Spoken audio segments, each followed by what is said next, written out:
নমস্কাৰ। এটি পুৰণা কাহিনী মনলৈ আহিছে।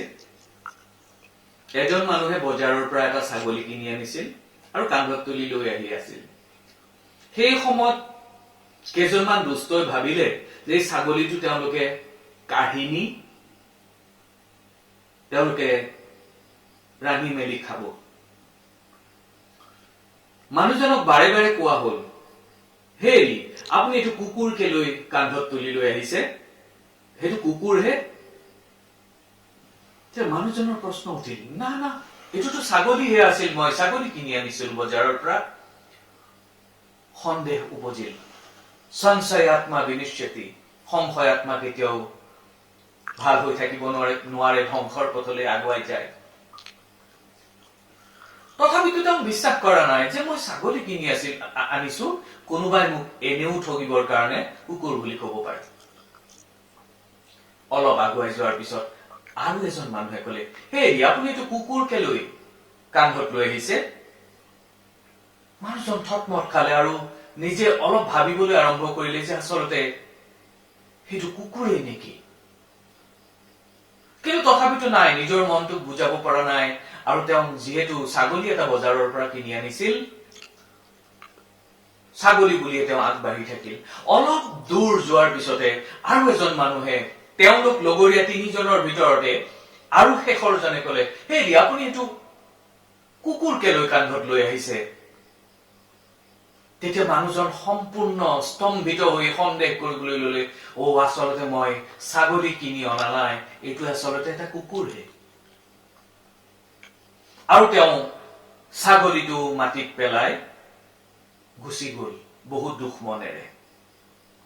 আৰু সেই মহাদুষ্ট তিনিজনে ছাগলীটো নি ৰান্ধি মেলি বৰভোজ খালে। এইটো কাহিনীৰ পৰা আমি এটা কথা বুজিব পাৰো যে বাৰে বাৰে যিটো বস্তু মানুহে নিজৰ জীৱনত শুনি থাকে আৰু কৈ থাকে, সেইটো কিন্তু তেওঁ এটা সময়ত বিশ্বাস কৰিবলৈ আৰম্ভ কৰে। আমিও জীৱনত বহুত ভাল ভাল কাম কৰিব খোজো, কিন্তু বাৰে বাৰে ঘৰৰ পৰা, পৰৰ পৰা, সমাজৰ পৰা, বন্ধুৰ পৰা, নিজৰ গৃহস্থীৰ পৰা আপোনাক যেতিয়া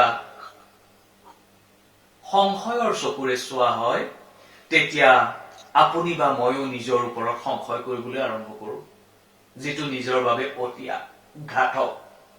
কিন্তু এই ঘাতক পৰিস্থিতিৰ পৰা নিজক আগুৱাই নিবৰ বাবে আমি আমাৰ ওপৰত ভৰসা ৰাখিব লাগিব।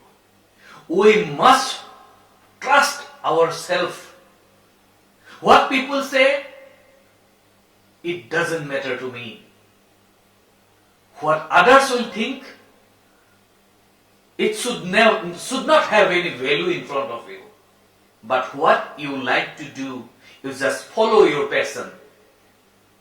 আপুনি যি কৰিব বিচাৰে সেইটো আপুনি কৰি যাওক, কোনোবাই ভাল বোলক, বেয়া বোলক, আপোনাক যোনে যিমান ডিমোটিভেট কৰিবলৈ চেষ্টা নকৰক কিয়, আপুনি আপোনাৰ কৰ্ম কৰি যাওক। আৰু যদি কৰি নাযায়, তেতিয়াহলে সেই যে কান্ধত ছাগলী লৈ অহা মানুহজনে কুকুৰ বুলি এটা সময়ত নিজৰ ছাগলীটো পেলাই থৈ গৈছিল, আমিও আমাৰ জীৱনৰ লক্ষ্যৰ পৰা লক্ষ্যভ্ৰষ্ট কক্ষচ্যুত হম। And it is real crime to demotivate others. কোনোবাই যদি কাবাক জীৱনত ডিমোটিভেট কৰে, মানুহক প্ৰেৰণা দিয়াৰ সলনি প্ৰেৰণাহীন কৰিবলৈ চেষ্টা কৰে, তেতিয়াহলে সেইবোৰ আচলতে আধুনিক যুগৰ মানুহ বুলি মই কব নোখোজো। তেওঁলোক মানুহৰ ৰূপত এগৰাকী দৈত্য দানৱ ৰাক্ষস। গতিকে আমি আমাৰ ভিতৰৰ লক্ষ্য নিৰ্ধাৰণ কৰো আৰু আমাৰ নিজৰ জীৱনত আগুৱাই যাওঁ। বহু বহু ধন্যবাদ।